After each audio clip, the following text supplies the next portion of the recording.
mocked them, ridiculed them in public with contempt. Richard Dawkins, speaking about religious people, yeah, more specifically, evolution deniers, creationists. Piaget was commissioned by the Swiss school system in the early 1900s to study human intellectual development through childhood. Piaget surmised that humans might be capable of formal operational reasoning after about the age of 12. At this stage, one could reason abstractly about things not even in the room or even about abstractions. James Flynn says about this there are basically three skills at work here: taking the hypothetical seriously, abstracting things into categories, and then using reason on those abstractions. Piaget imagined half of people, give or take, could probably reason at the formal operational level. In fact, more like a third can. That might be our education system failing us. It might be a biological limitation. Might be the toxic dis and misinformation environment to which we're all subject. For whatever reason, two-thirds of us can't. Reason, that is. If the remaining third, few would bother to reason abstractly. We have our heuristics, our mental shortcuts. It's just so unusual for us to encounter a problem we can't solve with a quick Google search rather than think our way through it.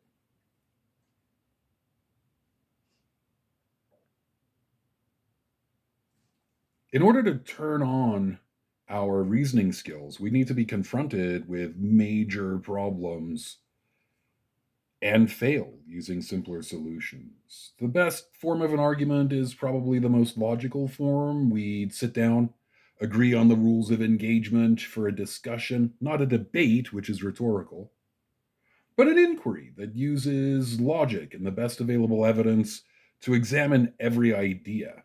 We agree to change our minds based on information and evidence, and we agree on what constitutes evidence. This takes a lot of preparation. We'd have to agree to follow basic rules of reason and logic, but do you know the basic rules of reason and logic? It's unlikely that any given person is terribly skilled. We'd have to learn those rules along the way.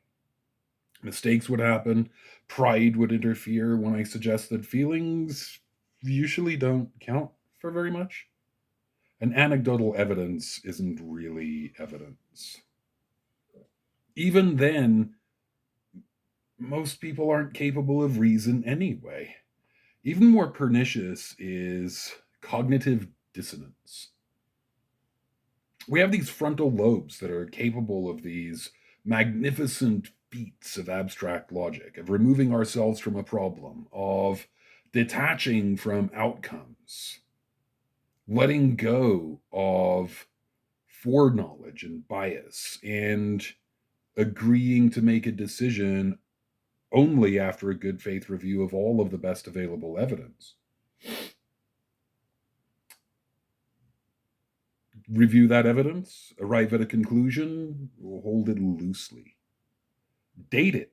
Don't put a ring on it.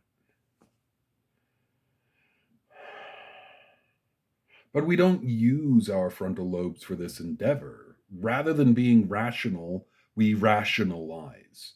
We try to make our pre existing fears, hatreds, and biases seem reasonable.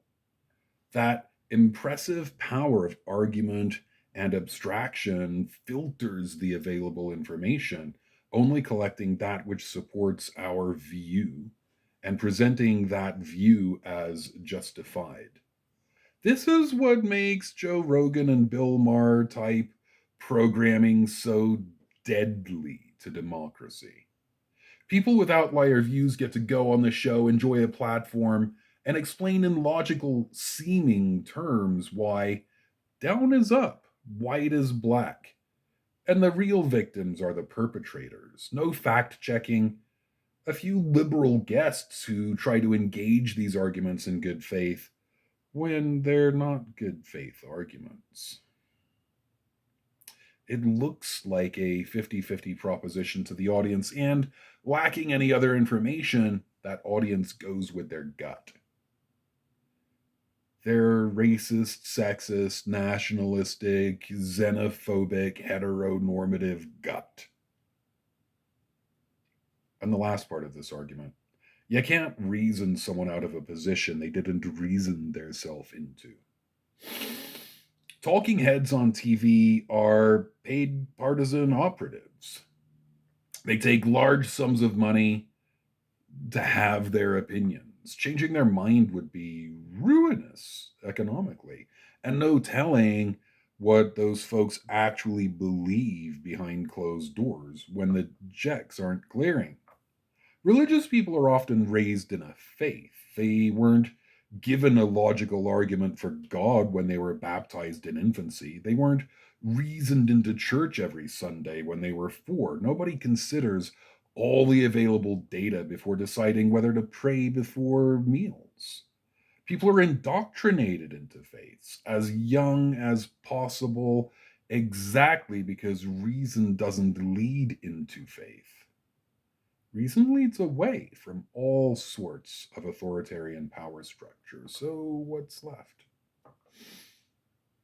People are going to show up in classrooms, lecture halls, any unmoderated public spaces, civil discussions, comment sections of science magazines. They're going to show up with propaganda, disrupt the processes of communication, reason, and good faith dialogue.